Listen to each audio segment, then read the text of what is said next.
ఈరోజు మీ కర్మ జరిగేది ఇది, ఇలాగే జరగబోతోంది, అనుకునే విధంగా ఇలా జరగబోతుందని పండితులు చెప్తున్నారు. ఏం జరగబోతుంది, గోచార రీత్యా ఎలా ఉండబోతుంది అనే వివరాలు వీడియోలో తెలుసుకుందాము. వీడియో మీకు నచ్చితే తప్పకుండా ఒక చిన్న లైక్ అయితే చేసి మమ్మల్ని సపోర్ట్ చేయండి. ఇక ఆలస్యం లేకుండా వీడియోలోకి వచ్చేద్దాము. ఓం శ్రీ మాత్రే నమః. ఓం శ్రీ వారాహిదేవియే నమః. ఈ రాశి వారికి ఈ రోజున అనుకొని శుభవార్త రాబోతుంది. ఇది మీ కర్మ ఫలితము, మీ మంచితనము, మీరు చేసిన పుణ్య ఫలితము, అలాగే మీ జీవిత భాగస్వామ్యం చేసిన ఎన్నో పూజల కారణంగా కూడా ఇటువంటి ఫలవంతమైన రోజుగా చెప్పడం జరుగుతుంది. ఈ శుభవార్త వినకపోతే నిజంగా మీ అంత దురదృష్టవంతులు మరొకరు ఉండరని చెప్పుకోవచ్చు. కానీ దీన్ని మాత్రం మీరు దక్కించుకుంటే నక్కతోక తొక్కినట్లుగా ఉంటుందని చెప్పొచ్చు. ఖచ్చితంగా 100% కూడా ఒక వివాహం కానీ ఒక స్త్రీ కారణంగా మీ కుటుంబంపై జరిగేది తెలిస్తే నిజంగా మీరు షాక్ అవుతారు. ఈ వీడియో కంట పడింది అంటే పరమేశ్వరుని అనుగ్రహం మీ యందు ఉంది కాబట్టి ఈ వీడియో కంట పడిందని భావించండి. వీడియో చివరి వరకు చూడండి. ఓం నమ శివాయ అని కింద కామెంట్ రూపంలో చెప్పి మాకు సపోర్ట్ చేయండి. ఈ రాశి వారి గురించి ఇప్పుడు తెలుసుకుందాము. అసలు నిజం మాట్లాడాలి అంటే వీరి గురించి అని చెప్పొచ్చు. గతం గదహ అని చాలా వరకు మర్చిపోతూ ఉంటారు. అలాగే మర్చిపోవాలని ప్రయత్నిస్తూ ఉంటారు. మనసుని సిద్ధం చేసుకునే పద్ధతి వీరికి ఒకటి ఉంటుంది. అలా మనసుని సిద్ధం చేసుకోవాలని ప్రయత్నించినప్పటికీ కొన్ని జ్ఞాపకాలు అయితే అడుగడుగున వీరిని వెంటాడి వేధిస్తూ ఉంటాయి. చిన్నదానికి కూడా గోరంత దానికి కూడా కొండంతగా ఆలోచిస్తూ భయపడిపోతూ ఉంటారు వీరు. నాకేదో జరిగిపోతుంది, నేనేదో అయిపోతాను, లేదంటే నేను చచ్చిపోతాను, నా పిల్లలకు ఎట్లా, లేదంటే నా బిడ్డల భవిష్యత్తు ఏమిటి, ఇలాంటి ఆలోచనలు అస్సలు మీరు ఇక పెట్టుకోవద్దు. ఏమీ కాదు, మన ధైర్యమే మనకి శ్రీరామరక్ష. ఈ ధైర్యంతో పాటు ఆరోగ్యము ధనము కూడా తోడైతే ఆ మనిషిని మించిన అదృష్టవంతులు మరొకరు ఉండరు. ఇక ఆ అదృష్టవంతులు మీరే అని చెప్పుకోవచ్చు. ఎందుకంటే పరమశివుని అనుగ్రహం మీ పైన ఉంది. కానీ దక్కించుకోవడం అనేది మీ చేతుల్లోనే ఉందండి.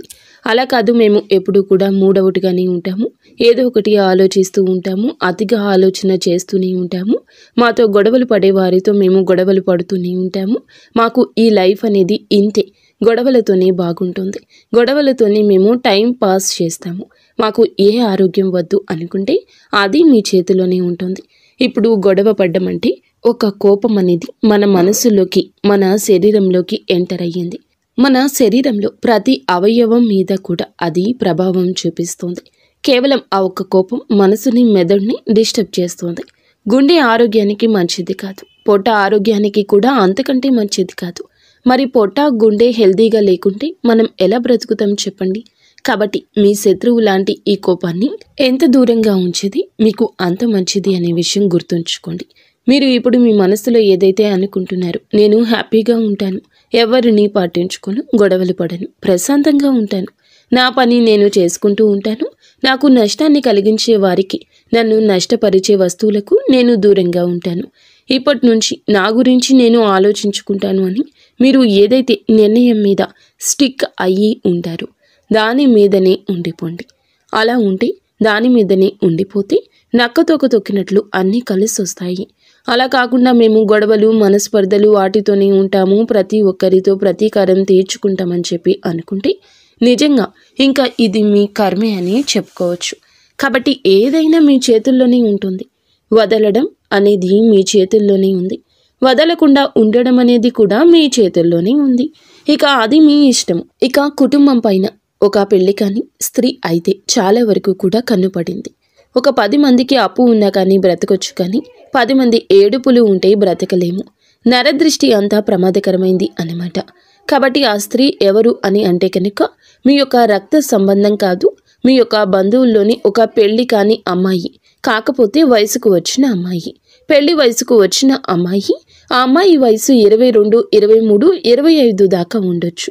తను ఏమిటి అంటే గనక మీ యొక్క వ్యక్తిగత విషయాల గురించి ఎప్పుడు కూడా తెలుసుకుంటూ ఉండడం, మీ మీద పడి ఏడవడం, మిమ్మల్ని చూడలేకపోవడం, మీ కుటుంబం మీద పడి ఏడవడం, వారి యొక్క తల్లిదండ్రులు, వారి యొక్క కుటుంబ సభ్యులు కూడా అమ్మాయికి సపోర్ట్ చేయడం, ఇంకాస్త ఎక్కించి చెప్తూ ఉండడం, దానివల్ల ఇంకాస్త ఆ అమ్మాయి ప్రభావితం ఎక్కువ అవడం, ఆ కన్ను అనేది, ఆ ఏడుపు అనేది మీ యొక్క కుటుంబ సభ్యుల్లో ఉన్న ఆ అమ్మాయి వల్ల కూడా చాలా వరకు కూడా మీకు నష్టం జరుగుతుంది. తను ఏమిటి అంటే గనక అవసరాలకు మాత్రం మీ వద్దకు వచ్చి అవసరాలు తీరిపోయిన తర్వాత మిమ్మల్ని పక్కకు నెట్టేసి చాలా వరకు కూడా తన యొక్క దారుణమైన ఆ బుద్ధిని మీ దగ్గర ఎప్పటికప్పుడు చూపిస్తూనే ఉంది.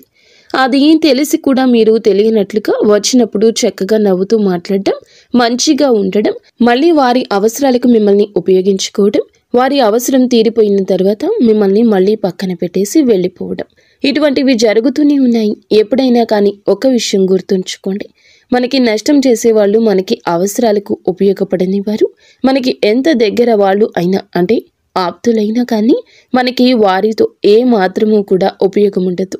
కాబట్టి అటువంటి వారిని ఉపయోగించుకోకుండా వదిలిపెట్టడమే మంచిది. మీకు ఎందులో కూడా వారు ఇంపార్టెన్స్ ఇవ్వనప్పుడు, మీకు ఇవ్వాల్సిన అవసరం కూడా లేదు అనే విషయం వారు ప్రూవ్ చేస్తున్నప్పుడు ఈ విషయాన్ని గుర్తుంచుకోండి. అది ఎవరైనా కానీ, ఎంత పెద్దవారు అయినా కానీ మీరు ఈ విషయాన్ని మీరు మాత్రమే తప్పక గుర్తుంచుకోవాలి. ఎందుకంటే ఇది మీ జీవితం. మీ జీవితంలో మీరే పైకి రావాలి. మీరు నష్టపోతే మీతో పాటు కుటుంబం కూడా నష్టపోతుంది. ఈ విషయాన్ని ఇక గమనించండి. ముఖ్యంగా ఈ రోజున మీకు వృత్తిపరంగా, ఉద్యోగపరంగా, వ్యాపారపరంగా, చిన్న పెద్ద బిజినెస్ల పరంగా, అన్నింటి పరంగా కూడా అనుకూలంగానే ఉంటుంది. చాలా హ్యాపీగా ఈ రోజు అయితే గడిచిపోతుంది. ఎటువంటి ఇబ్బంది ఉండదు, ఎటువంటి సమస్య ఉండదు. కాకపోతే సమస్యలు ఉండవంటే ఉండవు అని చెప్పము, కానీ ఇక్కడ కొంచెం భార్యాభర్తల మధ్య ఇష్యూస్ అయితే కనిపిస్తున్నాయి. కోపం, గొడవలు జరగవచ్చు, అలా వచ్చి ఇలా వెళ్ళిపోతాయి. కానీ ఇందువల్ల మీరు చాలా వరకు డిస్టర్బ్ అవుతారు. ఓవరాల్గా చూసుకుంటే రియల్ ఎస్టేట్ వారికి కానీ, రాజకీయ రంగంలో ఉన్నవారికి కానీ, సినీ రంగ పరిశ్రమలో ఉన్నవారికి కానీ, విద్యారంగంలో ఉన్నవారికి కానీ, వైద్య రంగంలో ఉన్నవారికి కానీ ఈ రోజున అనుకూలంగానే ఉంటుంది. ఇక ప్రేమికుల పరంగా చూస్తే చాలా డిస్టర్బెన్స్ కనిపిస్తుంది. దాదాపు విడిపోతారు అన్నంత వరకు కూడా ఈ రోజు వెళ్ళొచ్చు. మాట పట్టింపులు పెరిగి పెద్దవవచ్చు.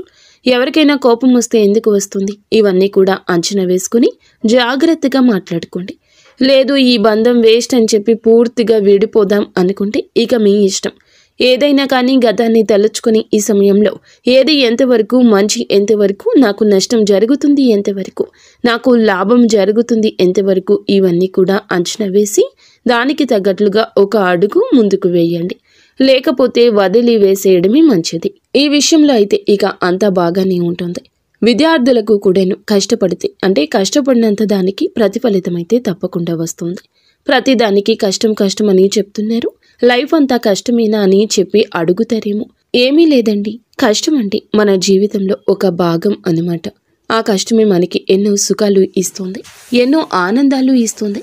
కొంత సమయం వరకు కష్టపడాలని చెప్పి మనం ఆ పని అందు పెట్టుకుంటే అంతవరకు కష్టపడితే సరిపోతుంది.